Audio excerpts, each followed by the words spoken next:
بسم اللہ الرحمن الرحیم۔ مال و دولت کا پجاری ہلاک ہونے والا ہے۔ عن ابی ہریرہ رضی اللہ تعالی عنہ قال قال رسول اللہ صلی اللہ علیہ وسلم تعیس عبد الدینار وعبد الدرہم وعبد الخمیصۃ وإن أعطي رضی وإن لم يعط سخط۔ رواہ البخاری۔ ترجمہ: حضرت ابو ہریرہ رضی اللہ تعالی عنہ فرماتے ہیں کہ فرمایا حضرت رسول اللہ صلی اللہ علیہ وسلم نے، ہلاک و برباد ہو وہ شخص جو دینار کا بندہ ہو اور درہم کا بندہ ہو اور چادر کا غلام ہو۔ اگر اس کو دیا جائے تو راضی رہے، اگر نہ دیا جائے تو ناراض رہے۔ تشریح: مطلب یہ ہے کہ جس شخص نے مال و دولت کمانے اور جمع کرنے کو اپنا مقصد زندگی بنا لیا ہو اور ایسی محبت مال و دولت اور چادر اور عمدہ لباس وغیرہ کے ساتھ کی ہو جیسی محبت بندہ کے دل میں معبود برحق حضرت اللہ جل مجدہ کی ہونی چاہیے، تو وہ شخص تباہ و برباد ہو گیا۔ نہ اس نے مقصد زندگی ہی سمجھا، نہ اپنے مولائے حقیقی کو پہچانا اور نہ اس کا حق ادا کیا۔ جب اس سے اللہ تعالی یا سلطان اسلام دے دے تو خوش ہوتا ہے، اگر نہ دے تو کفریات بکتا ہے، رب سے اور سلطان سے ناراض ہوتا ہے۔ یہ مضمون قرآن پاک میں بھی ہے۔ اعوذ باللہ من الشیطان الرجیم، بسم اللہ الرحمن الرحیم۔ وَمِنْهُمْ مَنْ يَلْمِزُكَ فِي الصَّدَقَاتِ فَإِنْ أُعْطُوا مِنْهَا رَضُوا وَإِنْ لَمْ يُعْطَوْا مِنْهَا إِذَا هُمْ يَسْخَطُونَ۔ سورہ توبہ آیت نمبر 58۔ اور انہی منافقین میں وہ بھی ہیں جو صدقات کی تقسیم کے بارے میں آپ کو طعنہ دیتے ہیں، چنانچہ اگر انہیں صدقات میں سے ان کی مرضی کے مطابق دے دیا جائے تو راضی ہو جاتے ہیں، اور اگر ان میں سے انہیں نہ دیا جائے تو ذرا سی دیر میں ناراض ہو جاتے ہیں۔ دوسری روایت میں یہ الفاظ آئے ہیں: عن ابی ہریرہ رضی اللہ تعالی عنہ عن النبی صلی اللہ علیہ وسلم قال لعن عبد الدینار ولعن عبد الدرہم۔ رواہ الترمذی۔ حضرت رسول اللہ صلی اللہ علیہ وسلم نے فرمایا، درہم و دینار کا بندہ ملعون ہے، یعنی خدا کی رحمت سے محروم ہے۔ اس حدیث پاک میں گویا بددعا ہے ان محروم القسمت لوگوں کے لیے، اور ان سے بیزاری ہے جو مال و دولت کے کمانے اور عیش و عشرت کی زندگی گزارنے میں مست اور بے خود ہو چکے ہیں۔ نہ یاد حق، نہ خوف خدا، نہ فکر آخرت ہے۔ جہنم کو گھیرا ہے شہوت اور جنت کو گھیرا ہے مشقتوں نے۔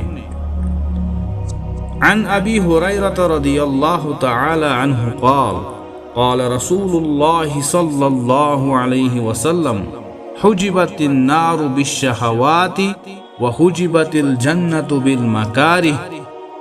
متفق علیہ۔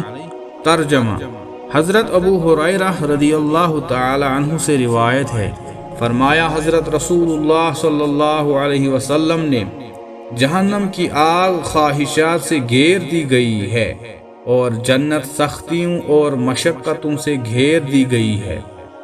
تشریح: مطلب یہ کہ دوزخ بہت زیادہ ہولناک اور خطرناک ہے، مگر اس کے ارد گرد رنگ رلیاں اور ساز و سنتور، باجے گاجے، گانے، شراب، بدکاریاں جو بظاہر خوشنما معلوم ہوتے ہیں، اور لہو و لعب، کھیل تماشے ہیں جس پر غافل انسان فریفتہ ہو کر مست ہو جاتا ہے۔ اسی راستے پر چلتے چلتے دوزخ کی آگ میں گر جاتا ہے۔ لہذا انسان کو چاہیے کہ ان گناہوں سے اپنے آپ کو بچائے۔ اس کے برعکس جنت جو آرام، راحت اور عزت کی جگہ ہے، اس کے ارد گرد ایسی چیزیں ہیں جو نفس پر بھاری ہیں، جیسے وضو، نماز، روزہ، زکوٰۃ، مالی جانی قربانیاں، تقوی، پرہیزگاری، گناہوں سے بچنا۔ ان اعمال میں بڑی ریاضت اور مشقت ہے جن سے انسان کا نفس گھبراتا ہے۔ ان مشقتوں کو برداشت کر کے انسان سیدھے جنت میں پہنچ جاتا ہے۔ لہذا مومن کو چاہیے کہ مجاہدات سے نہ گھبرائے بلکہ ثابت قدم رہے تاکہ ابدی آرام و راحت کی جگہ میں پہنچ سکے۔ خلاصہ یہ کہ اعمال صالحہ کرنا جنت میں جانا ہے اور برے اعمال کرنا دوزخ میں جانا ہے۔ دوسری حدیث میں اس کی تفصیل خود اللہ کے نبی صلی اللہ علیہ وسلم نے اس طرح فرمائی۔ عن ابی ہریرہ رضی اللہ تعالی عنہ عن النبی صلی اللہ علیہ وسلم قال لما خلق اللہ الجنۃ قال لجبرائیل اذهب فانظر الیہا فذهب فنظر الیہا وإلى ما أعد الله لأهلها فيها ثم جاء فقال أي ربي وعزتك لا يسمع بها أحد إلا دخلها ثم حفها بالمكاره ثم قال يا جبرائيل اذهب فانظر إليها قال فذهب فنظر إليها ثم جاء فقال أي ربي وعزتك لقد خشيت ألا يدخلها أحد قال فلما خلق الله النار قال يا جبرائيل اذهب فانظر إليها قال فذهب فنظر إليها ثم جاء فقال أي ربي وعزتك لا يسمع بها أحد فيدخلها فحفها بالشهوات ثم قال يا جبرائيل اذهب فانظر إليها قال فذهب فنظر إليها فقال أي ربي وعزتك لقد خشيت ألا يبقى أحد إلا دخلها رواه الترمذي وأبو داود والنسائی۔ ترجمہ: حضرت ابو ہریرہ رضی اللہ تعالی عنہ نبی اکرم صلی اللہ علیہ وسلم سے روایت کرتے ہیں کہ آپ صلی اللہ علیہ وسلم نے فرمایا، اللہ نے جب جنت کو بنایا تو حضرت جبرائیل علیہ السلام سے فرمایا کہ جاؤ ذرا جنت کی طرف نگاہ اٹھا کر تو دیکھو، یعنی میں نے کتنی اچھی اور کس قدر نازک اور دیدہ زیب جگہ بنائی ہے۔ حضرت جبرائیل علیہ السلام گئے اور جنت کو دیکھا، پھر واپس آ کر عرض کیا کہ اے پروردگار، تیری عزت کی قسم، تو نے اتنی اعلیٰ اور نفیس جنت بنائی ہے اور اس کو ایسی ایسی نعمتوں اور خوبیوں سے معمور کیا ہے کہ جو کوئی بھی اس کے بارے میں سنے گا وہ اس میں داخلہ کی یقیناً کوشش اور خواہش کرے گا۔ تب اللہ تعالی نے جنت کے چاروں طرف ان چیزوں کا احاطہ قائم کر دیا جو نفس کو ناگوار ہیں، یعنی احکام شریعت، نماز، زکوٰۃ، روزہ، حج اور مالی و جانی قربانی، گناہوں سے بچنا، تقوی، پرہیزگاری وغیرہ، اور فرمایا کہ جبرائیل جا کر جنت کو دوبارہ دیکھاؤ۔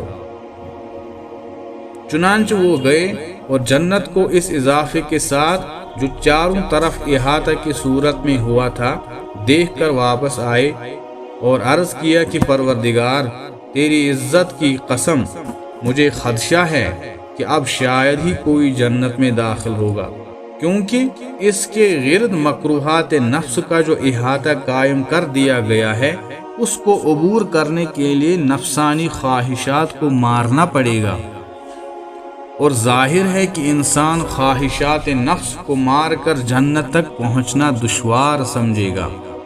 حضرت صلی اللہ علیہ وسلم نے فرمایا، اسی طرح جب اللہ تعالی نے دوزخ بنائی تو حکم دیا کہ جبرائیل جاؤ دوزخ کو دیکھ آؤ کہ میں نے کتنی ہولناک اور بری چیز بنائی ہے۔ آن حضرت صلی اللہ علیہ وسلم نے فرمایا، پس جبرائیل گئے اور دوزخ کو دیکھ کر واپس آئے تو عرض کیا کہ پروردگار، تیری عزت و جلال کی قسم، جو کوئی بھی دوزخ کے بارے میں سنے گا وہ ڈر کے مارے اس سے دور بھاگے گا اور اس میں جانے سے بچنے کی بھرپور کوشش کرے گا۔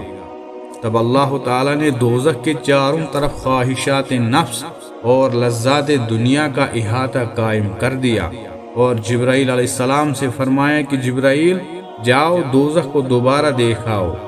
آن حضرت صلی اللہ علیہ وسلم نے فرمایا، چنانچہ حضرت جبرائیل علیہ السلام گئے اور دوزخ کو اس احاطے کے اضافے کے ساتھ دیکھ کر واپس آئے اور عرض کیا کہ پروردگار، تیری عزت و جلال کی قسم، مجھے خدشہ ہے کہ اب شاید ہی کوئی باقی بچے جو دوزخ میں نہ جائے، کیونکہ جن خواہشات نفس اور لذات دنیا کا احاطہ دوزخ کے چاروں طرف کر دیا گیا ہے وہ اس قدر دل فریب اور اتنی زیادہ مزیدار ہیں کہ نفس کی پیروی کرنے والوں میں سے ایسا کوئی بھی نہیں ہوگا جو ان خواہشات اور لذات کی طرف نہ لپکے اور اس کے نتیجے میں دوزخ میں نہ جائے۔